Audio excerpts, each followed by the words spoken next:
Lockdown ನಲ್ಲಿ ಏನೇನೆಲ್ಲ ಆಗಿದೆ, ಆರ್ಥಿಕ ಸಂಕಷ್ಟಗಳು ಯಾವ ರೀತಿಯಾಗಿ ಎದುರಾಗಿದೆ ಅನ್ನೋದನ್ನ ನಾವು ನೋಡಿದೀವಿ. ಕೆಲಸ ಇರಲಿಲ್ಲ, ಖರ್ಚಿಗೆ ಕಾಸಂತೂ ಸಾಕಷ್ಟು ಜನರಲ್ಲಿ ಇರಲೇ ಇರಲಿಲ್ಲ.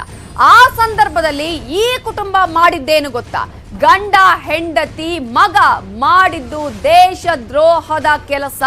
ನ್ಯೂಸ್ 18 ಕನ್ನಡದಲ್ಲಿ ಮಾತ್ರ ಎಕ್ಸ್ಕ್ಲೂಸಿವ್ ಸ್ಟೋರಿ. ಹಾಗಾದ್ರೆ ಈ ಕುಟುಂಬ ಮಾಡಿರೋದು ಏನು?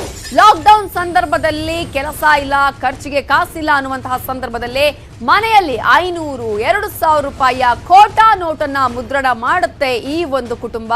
ಬೆಂಗಳೂರಿನ ಚಾಮರಾಜಪೇಟೆ ಮೂಲದ ದಂಪತಿ ಅಜಯ್, ಶಾಂತಕುಮಾರಿ, ಮಗ ಥಾಮಸ್ ಅನ್ನ ಈಗ ಬಂಧನಕ್ಕೆ ಒಳಪಡಿಸಲಾಗಿದೆ. ಹಾಸನದ ದೋಣಿಗಲ್ನಲ್ಲಿ ಸಿಕ್ಕಿ ಬಿದ್ದಿದ್ದಾರೆ ಖದೀಮರು. ಅನ್ಲಾಕ್ ಬಳಿಕ ಖೋಟಾ ನೋಟು ಚಲಾವಣೆ ಮಾಡಿದ್ರು. ಆ ಸಂದರ್ಭದಲ್ಲಿ ಖದೀಮರು ಸಿಕ್ಕಿ ಬಿದ್ದಿದ್ದು ಖೋಟಾ ನೋಟು ಕೇಸಲ್ಲಿ ಅಪ್ಪ, ಮಗ, ಅಮ್ಮ ಹಾಗೇನೆ ಮಗ ಅಂಧರಾಗಿದ್ದಾರೆ.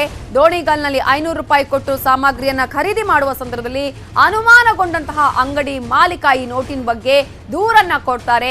ಆ ಸಂದರ್ಭದಲ್ಲಿ ಇದು ಖೋಟಾ ನೋಟು ಅಂತ ಗೊತ್ತಾಗತ್ತೆ. ಮೂವರನ್ನ ಕೂಡ ಅರೆಸ್ಟ್ ಮಾಡಲಾಗತ್ತೆ. ಈಗ ಮೂವರು ಕೂಡ ಅಂಧರಾಗಿದ್ದಾರೆ. ಲಾಕ್ಡೌನ್ ಸಂದರ್ಭದಲ್ಲಿ ಎಂತೆಂತಹ ಸಿಚುವೇಶನ್ಗೆ ದೂಡಿತ್ತು ಅನ್ನೋದಕ್ಕೆ ಇದೊಂದು ಕೂಡ ಪ್ರಕರಣ ಸಾಕ್ಷಿ ಆಗತ್ತೆ ಅಂತಾನೆ ಹೇಳಬೇಕಾಗತ್ತೆ. ಅದರಲ್ಲೂ ಕೂಡ ಇಡೀ ಕುಟುಂಬವೇ ಖೋಟಾ ನೋಟನ್ನ ಮುದ್ರಣ ಮಾಡುವಂತಹ ಪ್ರಕ್ರಿಯೆಯಲ್ಲಿ ತೊಡಗಿಸಿಕೊಂಡಿತ್ತು. ಆ ನಂತರ ಲಾಕ್ಡೌನ್ ಆದ ಬಳಿಕ ಆ ಒಂದು ನೋಟನ್ನೇ ಚಲಾವಣೆಗೆ ತಂದು ತಾವು ಆ ನೋಟನ್ನೇ ಬಳಕೆ ಮಾಡ್ತಾ ಇದ್ರು. ಆದ್ರೆ ಕೊನೆಗೆ ಸಿಕ್ಕಿ ಬಿದ್ದಿದೆ ಈ ಕುಟುಂಬ. ಸಾಮಗ್ರಿ ಖರೀದಿಸೋದಕ್ಕೆ ಹೋಗಿ ಅಲ್ಲಿ ಲಾಕ್ ಆಗಿದೆ. ಯಾಕಂದ್ರೆ ಅಪ್ಪ ಮತ್ತು ಅವರ ಹೆಂಡತಿ ಮಗ ಈ ಮೂವರು ಕೂಡ ಇದರಲ್ಲಿ ತೊಡಗಿಸಿಕೊಂಡಿದ್ರು. ನಮ್ಮ ಪ್ರಧಾನಮಂತ್ರಿಯವರು ಡಿಮಾನಿಟೈಸೇಷನ್ ಮಾಡಿದ್ರು. ಯಾಕೆ ಮಾಡಿದ್ರು ಅಂತಂದರೆ ಇಲ್ಲಿ ಕೋಟ್ ನೋಟಿನ ಚಲಾವಣೆ ಇತ್ತು ಮತ್ತು ಕಪ್ಪು ಹಣ ತುಂಬ ಇತ್ತು ಅಂತ ಹೇಳ್ಬಿಟ್ಟು ಬ್ಯಾನ್ ಮಾಡಿದ್ರು. 1,000 ನೋಟು ಮತ್ತು 500 ಬೆಲೆ ನೋಟನ್ನ ಬ್ಯಾನ್ ಮಾಡಿದ್ರು. ಆದರೆ ಈಗ ಮೋದಿಯವರು ಒಳ್ಳೆ ನೋಟ್ ಕಂಡಿದ್ದಾರೆ, ಇದನ್ನು ಡೂಪ್ಲಿಕೇಟೇ ಮಾಡೋಕ್ಕಾಗಲ್ಲ ಅಂತ ಹೇಳ್ಬಿಟ್ಟು ಇವತ್ತು ಎಲ್ಲ ಜನ ಮಾತಾಡ್ತಾಯಿದ್ರು. ಇವತ್ತು ಅಂಥ ನೋಟ್ಗಳನ್ನ ಡೂಪ್ಲಿಕೇಟ್ ಮಾಡಿ ಇವತ್ತು ಹಂಚ್ತಾ ಇದ್ದಾರೆ ಅಂತ ಅಂದರೆ ತುಂಬ ಆತಂಕಕರವಾದ ಬೆಳವಣಿಗೆ. ಇವರು ಐಷಾರಾಮಿ ಜೀವನ ಮಾಡೋಕ್ಕಾಗಿ ಇವರು ಕಳ್ಳ ನೋಟ್ಗಳನ್ನ ತಂದ್ಬಿಟ್ಟು ಇಲ್ಲಿ ಚಲಾವಣೆ ಮಾಡೋದು, ಇಲ್ಲಿ ಇವ್ರ ಮನೆ ಹಾಳು ಮಾಡೋದು. ಸಕಲೇಶಪುರ ನಗರ ಪೊಲೀಸ್ ಠಾಣೆಯಿಂದ ಖೋಟಾ ನೋಟು ಚಲಾವಣೆ ಮಾಡುತ್ತಿದ್ದ 3 ಆರೋಪಿಗಳನ್ನು ಬಂಧನ ಮಾಡಿದ್ದಾರೆ. ಸುಮಾರು ಆರೋಪಿಗಳಿಂದ 5,72,000 ಖೋಟಾ ನೋಟುಗಳು ಹಾಗೂ 1,52,000 ಒರಿಜಿನಲ್ ನೋಟು, ಹಾಗೆ ಒಂದು ಕಾರನ್ನು ವಶಕ್ಕೆ ಪಡೆದುಕೊಳ್ಳಲಾಗಿದೆ. ಹಾಗೂ ಪ್ರಿಂಟರು, ಕೆಲವೊಂದು ಸ್ಕ್ರೀನ್ ಪ್ರಿಂಟಿಂಗ್ ಬೋರ್ಡ್ಗಳು ಮತ್ತು ಒಂದು ಕಂಪ್ಯೂಟ್ರನ್ನು ವಶಪಡಿಸ್ಕೊಳ್ಳಲಾಗಿದೆ. ಹಾಗೂ ಒಂದು ಐರನ್ ಬಾಕ್ಸನ್ನು ವಶಪಡಿಸ್ಕೊಂಡಿದ್ದಾರೆ.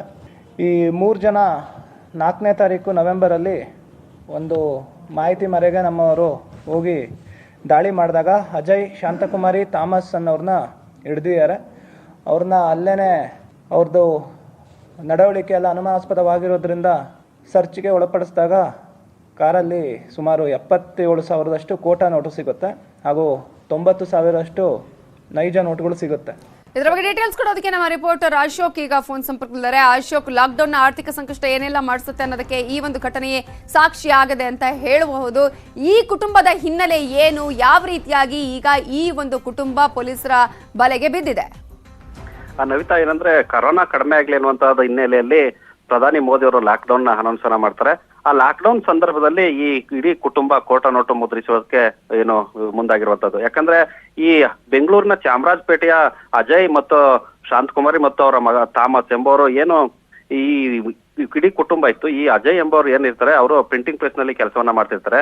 ಪ್ರಿಂಟಿಂಗ್ ಪ್ರೆಸ್ ನಲ್ಲಿ ಕೆಲಸ ಮಾಡ್ತಿದ್ದಂತಹ ಸಂದರ್ಭದಲ್ಲಿ ಈ ಸ್ಕ್ರೀನ್ ಪ್ರಿಂಟಿಂಗ್ ಇರ್ಬೋದು ಎಲ್ಲವನ್ನು ಕೂಡ ಕೆಲಸವನ್ನ ಮಾಡ್ತಿರ್ತಾರೆ. ಅದಾದ ಬಳಿಕ ಏನು ಕರೋನಾ ಹೆಚ್ಚಾಗುತ್ತೆ ಅನ್ನುವಂತ ಹಿನ್ನೆಲೆಯಲ್ಲಿ ಲಾಕ್ಡೌನ್ ಅನ್ನ ಅನೌನ್ಸ್ ಮಾಡ್ತಾರೆ. ಲಾಕ್ಡೌನ್ ಮಾಡಿದಂತ ಸಂದರ್ಭದಲ್ಲಿ ಇವರಿಗೆ ಆರ್ಥಿಕ ಸಂಕಷ್ಟ ಎದುರಾಗಿದೆ. ಆ ಸಂದರ್ಭದಲ್ಲಿ ಇವರು ತಮ್ಮ ಮನೆಯಲ್ಲೇ ಸ್ಕ್ರೀನ್ ಪ್ರಿಂಟಿಂಗ್ ಮತ್ತು ಸಿಸ್ಟಮ್ ಅನ್ನ ಇಟ್ಕೊಂಡು ಮತ್ತು ಸ್ಕ್ಯಾನರ್ ನ ಇಟ್ಕೊಂಡು ಆ ಖೋಟಾ ನೋಟನ್ನ ಮುದ್ರಿಸುವಂತಹ ಪ್ರಕ್ರಿಯೆಗೆ ಏನೋ ಮುಂದಾಗಿದ್ದಾರೆ. ಏನು ಈ ಲಾಕ್ಡೌನ್ ಸಂದರ್ಭದಲ್ಲಿ ಯಾರು ಕೂಡ ಮನೆಯಿಂದ ಹೊರಗೆ ಹೋಗ್ತಿರ್ಲಿಲ್ಲ. ಜೊತೆಗೆ ಈ ವಿಷಯ ಕೂಡ ಗೊತ್ತಾಗ್ತಿರ್ಲಿಲ್ಲ. ಇವ್ರ ಮನೆ ಒಳಗಡೆನೆ ಈ ಖೋಟಾ ನೋಟನ್ನ ಪ್ರಿಂಟ್ ಅನ್ನ ಮಾಡಿದ್ದಾರೆ. ಆ ಸಂದರ್ಭದಲ್ಲಿ ಈಗ ಏನ್ ಲಾಕ್ಡೌನ್ ಮುಗೀತು, ಈ ಪ್ರವಾಸದ ನೆಪದಲ್ಲಿ ಇವರು ಹಣವನ್ನ ಚಲಾವಣೆ ಮಾಡ್ತಾರೆ. ಅಂದ್ರೆ ಇವರು ಎಷ್ಟು ಬುದ್ಧಿವಂತರು ಅಂದ್ರೆ ಇಡೀ ಕುಟುಂಬ ಪ್ರವಾಸಕ್ಕೆ ಅಂತ ಮಡಿಕೇರಿ, ಮಂಗಳೂರು, ಏನು ಸಕಲೇಶಪುರ, ಹಾಸನದ ಸಕಲೇಶಪುರ ಹಿಂಗೆ ಸೇರಿದಂತೆ ಪ್ರವಾಸಕ್ಕೆ ಹೋದಂತ ಸಂದರ್ಭದಲ್ಲಿ ಇಡೀ ಕುಟುಂಬ ಹಣವನ್ನ ಚಲಾವಣೆ ಮಾಡ್ತಿರ್ತಾರೆ. ಈ ಸಂದರ್ಭದಲ್ಲಿ ಸಕಲೇಶಪುರ ತಾಲೂಕಿನ ದೋಣಗಲ್ ಗ್ರಾಮದಲ್ಲಿ ಅಂಗಡಿ ವ್ಯಾಪಾರಿಗೆ ಬಳಿ ಒಂದು 500 ರೂಪಾಯಿ ಹಣವನ್ನ ಕೊಟ್ಟು ಏನು ಸಾಮಗ್ರಿನ ಖರೀದಿಸಿರ್ತಾರೆ.